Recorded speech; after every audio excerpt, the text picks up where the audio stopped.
નમસ્કાર, આપ જોઈ રહ્યા છો સ્પાર્ક ટુડે ન્યૂઝ। નર્મદા જિલ્લામાં ઉત્તર વાહિની પંચકોશી પરિક્રમા 19 માર્ચથી શરૂ થઈ ગઈ છે। આ પરિક્રમા અર્થે આવતા શ્રદ્ધાળુઓ પરિક્રમા કરી માં નર્મદાના આશીર્વાદ લઈને જઈ રહ્યા છે, જેની વ્યવસ્થાઓને લઈને જિલ્લા કલેક્ટર એસ.કે. મોદીની અધ્યક્ષતામાં કલેક્ટર કચેરી ખાતે અધિકારીઓ, એજન્સીના પ્રતિનિધિઓ અને બોટ સંચાલકો સાથે મહત્વપૂર્ણ બેઠક થઈ। પરિક્રમા અર્થે આવતા શ્રદ્ધાળુઓને શનિવાર કે જાહેર રજાના દિવસ કરતાં સોમ, મંગળ, બુધ, ગુરુવાર જેવા સામાન્ય દિવસોમાં આવે તેવી નર્મદા જિલ્લા વહીવટીતંત્ર દ્વારા અપીલ કરવામાં આવી। શ્રદ્ધાળુઓને ઉત્તમ કક્ષાની સુવિધા પૂરી પાડી શકાય તે માટે બેઠક દરમિયાન વહીવટીતંત્ર દ્વારા કેટલાક નિર્ણયો લેવામાં આવ્યા છે। નર્મદા જિલ્લામાં ઉત્તર વાહિની પંચકોશી પરિક્રમા 19મી તારીખથી સુચારુ રૂપે ચાલુ થઈ ગઈ છે। પરિક્રમામાં આવનાર ભક્તોને વહીવટીતંત્ર તરફથી ખાસ વિનંતી છે કે જે શનિવાર રવિવારની રજા આવે છે, રામનવમીની રજા આવે છે, એવા દિવસોમાં જિલ્લા વહીવટીતંત્ર બે નિર્ણય લેવા માટે જઈ રહ્યું છે। એમાં એક કે પોલીસ ડિપાર્ટમેન્ટ દ્વારા સ્ટેગરિંગ પદ્ધતિથી પરિક્રમાવાસીઓને જવા દેવામાં આવશે। આ સ્ટેગરિંગ પદ્ધતિ બે જગ્યાએ અમલમાં આવશે। એક તો તિલકવાડા 3 રસ્તા આગળ અને બીજી વાવડી રોડથી રામપરા જવાના અંદરના રોડ પર।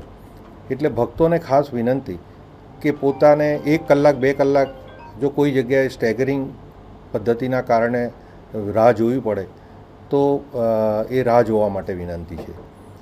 બીજી બાબત એ છે કે સામાન્ય રીતે શનિવારની રજાના દિવસે કે કોઈ ધાર્મિક તહેવારની રજાના આગલી રાત્રે આવતા હોય છે તો મારી ખાસ વિનંતી છે કે આપ સોમ, મંગળ, બુધ, ગુરુવારે આવો તો આપને ઉત્તમ કક્ષાની વ્યવસ્થા અમે પૂરી પાડી શકીશું। આ વખતે એક બીજો અમે નિર્ણય લીધો છે કે જે પવિત્ર યાત્રાધામ વિકાસ બોર્ડની જે વેબસાઇટ છે એ વેબસાઇટ પર રજિસ્ટ્રેશન કરાવવું જરૂરી છે, પરંતુ જે 2 દિવસ પહેલાં એક બાબત બની એ અંતર્ગત અમે એ નિર્ણય લેવા જઈ રહ્યા છે કે આવનારા 25 માર્ચથી લઈ અને 30 માર્ચ સુધી આ રજિસ્ટ્રેશન જેને કરાવ્યું હશે એને જ અંદર જવા દેવામાં આવશે। આ મેન્ડેટરી છે।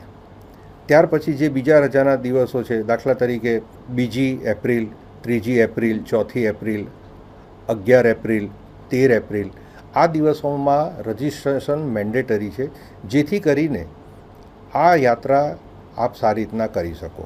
ત્રીજો મુદ્દો જે છે એ લાઈફ જેકેટનો મુદ્દો છે। ઘણી વખતે આપ એવું વિચારતા હશો કે 5 મિનિટની યાત્રા છે, લાઈફ જેકેટ ન પહેરીએ તો શું થાય, પણ લાઈફ જેકેટ પહેરવું એ મેન્ડેટરી છે અને આવનારા દિવસોમાં અમે આ પેનલ્ટીની પણ જાહેરાત કરીશું કે જે લાઈફ જેકેટ ન પહેરે એને પેનલ્ટી કરવામાં આવશે।